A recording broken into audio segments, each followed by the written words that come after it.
السلام عليكم ورحمة الله تعالى وبركاته. مرحبا بكم في قناة أشواق عبد العزيز ورمضانكم مبارك. اليوم بإذن الله راح نبدأ في الدرس الثاني في سلسلة تعليم رسم المادة الصوفية من الصفر. ثاني درس راح يكون على الورد الشبيه بحرف 3. نبدأ على بركة الله.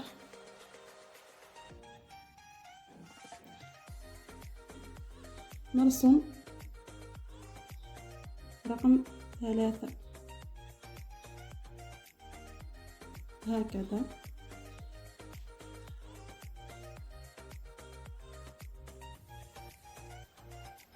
وأعيد الشكل. نرسم رقم 3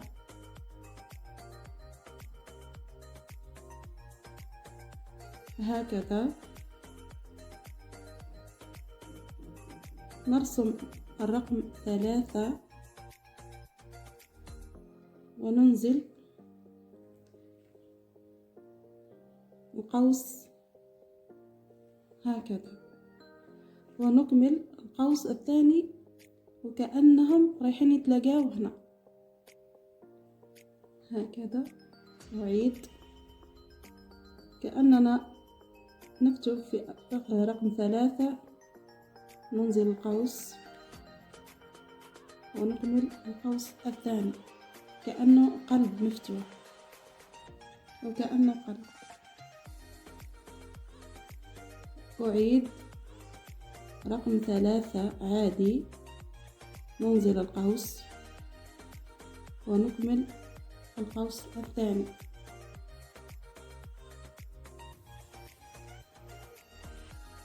رقم 3 هكذا، ونكمل القوس الثاني. هنا نطبق السنين، نقسمها إلى نصف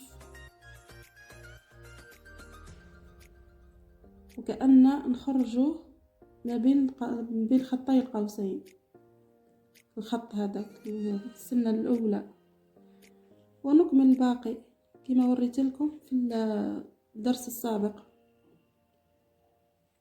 كامل نحاولوا نخرجوه من نفس الفتحة هنا.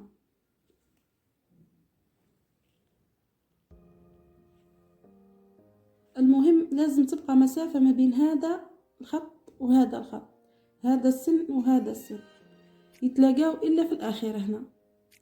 لو كان يتلاقاو هنا شيء مش زينة،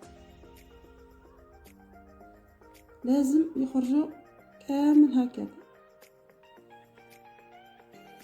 نورمالمون الشكل هذا راه واضح.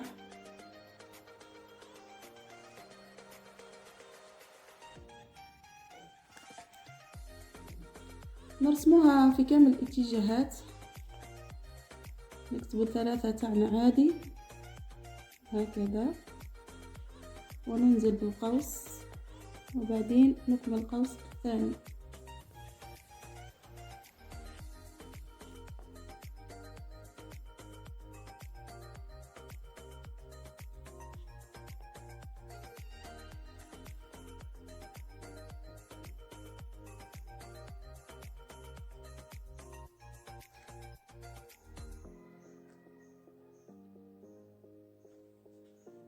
نحاول نرسم في الاتجاه المعاكس، نكتب 3 مقلوبة وننزل بالقوس.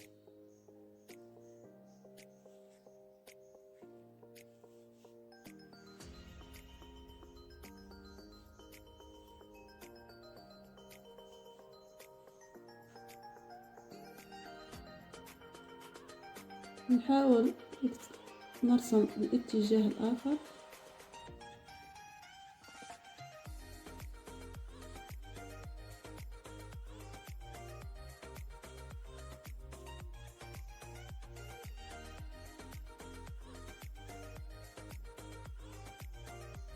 نبداو هكا لنفس الملاحظة تاع الدرس الأول. هنا باش تجينا خشينة وهنا تهبط بشكل انسيابي وتجي رقيقة.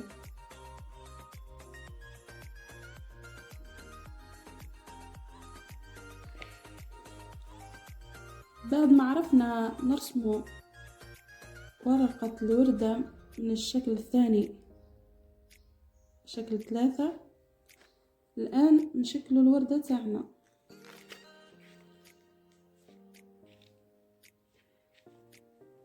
تقدروا تديروا مركز هكا للمساعدة فقط، ديروا 3 توصلوها للمركز هذا اللي رسمتوه.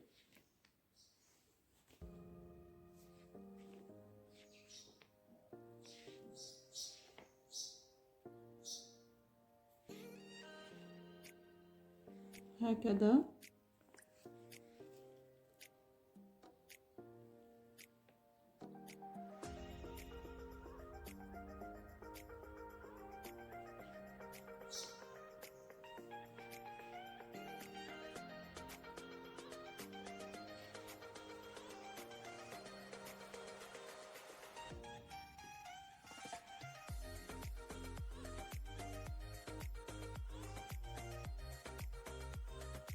الأوراق كامل لازم يتلاقاو في نقطة واحدة.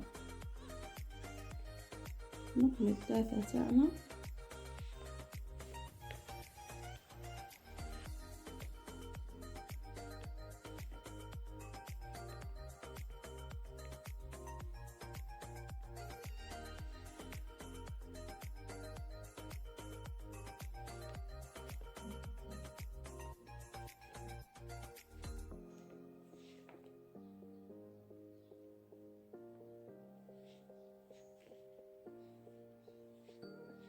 هكذا.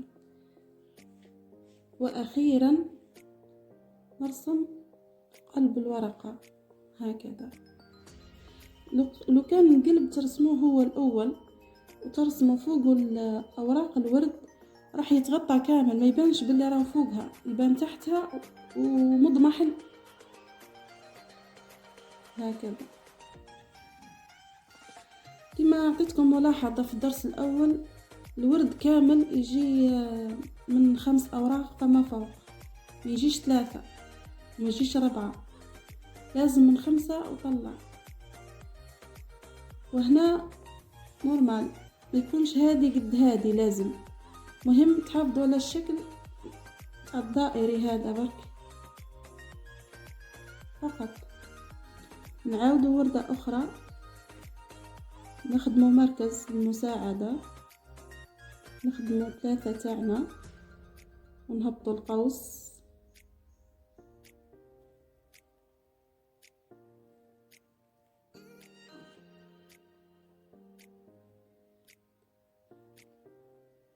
نخدموا 3 أخرى، نرجعوا القوس إلى هنا قلب تاع الوردة ونكمل الخط.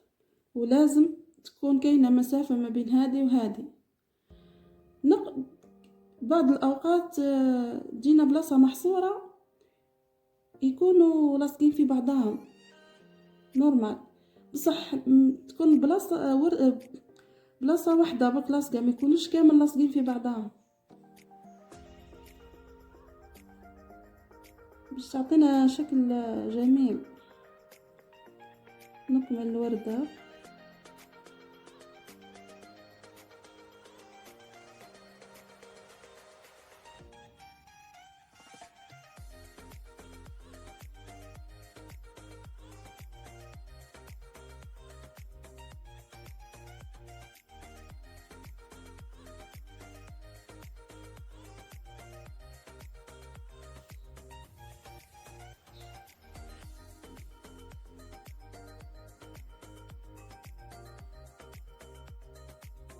وأخيرا نخدم القلب تاع الوردة هكذا. نقرب لكم الصورة تشوفوا مليح.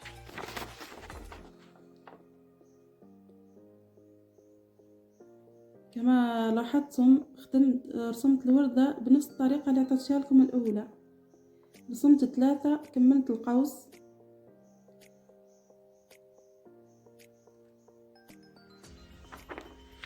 وشكلت الوردة تاعي.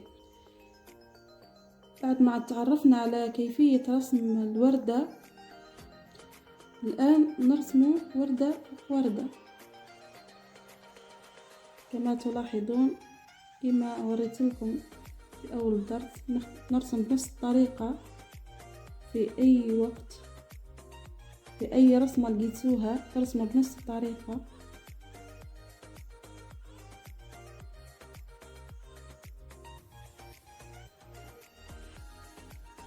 نرسم الوردة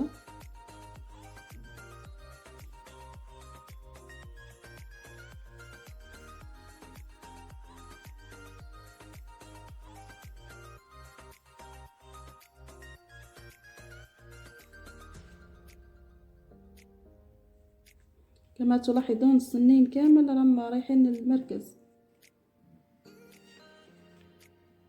مركز الوردة أو قلب الوردة.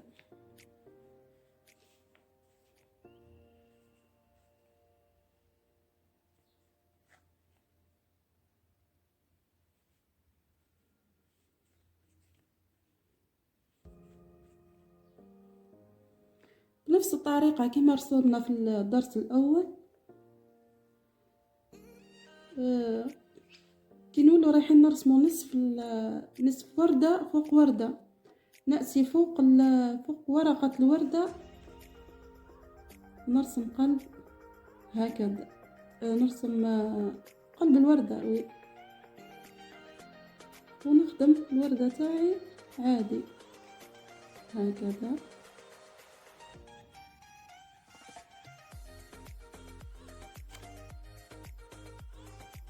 إلى أن أتم نصف الوردة.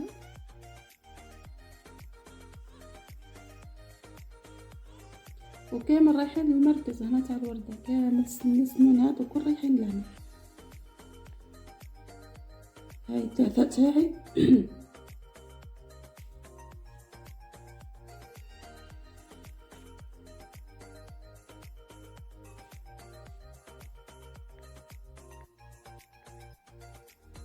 كما تلاحظون كما قلت لكم، هذا ما يكونش لاصق في هذا، كل خط على حدة.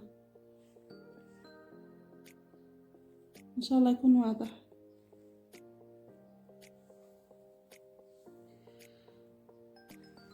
ونكمل قلب الورقة، دايما يبقى هو الاخر هكذا.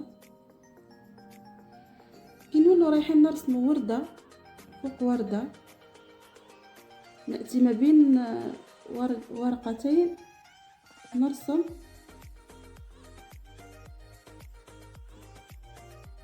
ورقة الوردة الجديدة،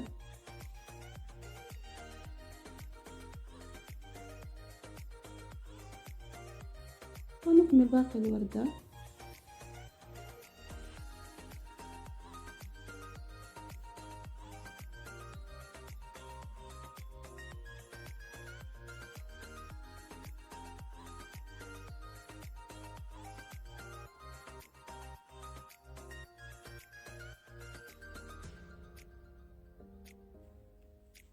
مش شرط يكون فيها 5 أوراق الوردة، تقدروا ديروا أكثر، هي أحلى وحدة تجيب 5 لأنها هنا عريضة مش كيما تاع اليو كيما تحبوا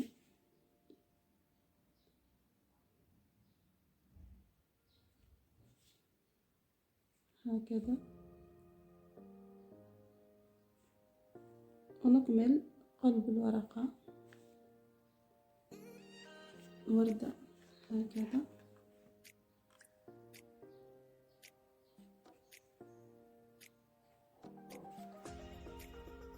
كي تولي حنرسمو نصف الوردة، نجي فوق ورقة الوردة، وكي نولو رايحين نرسمو وردة فوق وردة نخرجوها ما بين ورقتين،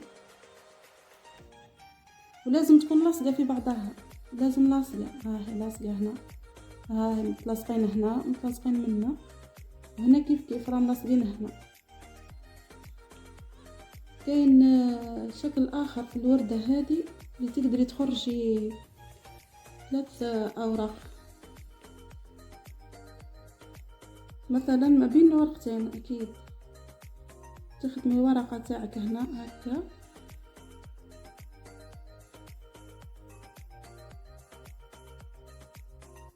انهم رايحين للداخل، السنون تاع هذه الفوقانية رايحين للداخل. ونرسم هكذا.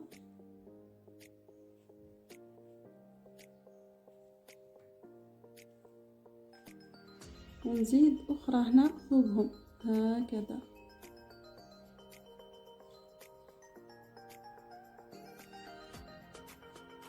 كامل رايحين، كامل خط السنون هادو رايحين للقلب تحادي، كأننا مرة رايحين لها، كامل رابطين ليها في هذا الشكل. هذا شكل جديد، تقدروا ديروا له نقاطي مثلا هكذا، ولا تقدروا ديروا له خط فاصلة، هذه راح نتعلموها من بعد، دمعة، تقدروا ديروا له اي حاجة. نعاود معاكم الشكل هذا جديد، خرجوه ما بين فلقتين، خرجوه من منا. هنا خدمنا الجوانب، عاد به خدمنا هاد الوسطانية. الآن لا، نحاولوا نرسموها، نرسم الوسطانية نهبطوها هكذا. لازم تجي طويلة فوقها، لازم تجي طويلة هنا، الساقان هادو جو طوال، باش كي نديرو خاوتها منا وحدة منا وحدة منا تكفي البلاصة. لو كان هبطناها ما نصيبوش نديرو وحدة منا وحدة منا هكذا.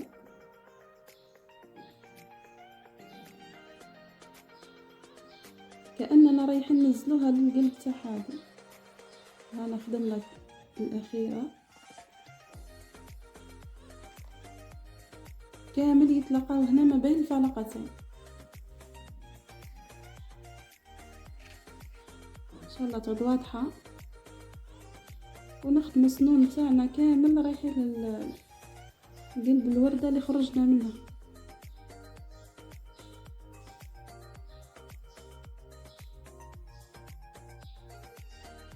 هكذا.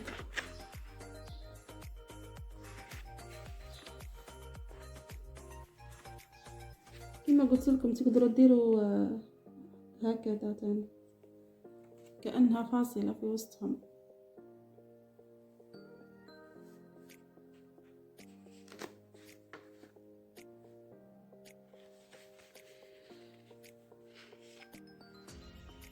الآن وصلنا إلى نهاية الدرس، وإن شاء الله نال إعجابكم، إن شاء الله تكونوا استفدتوا منه.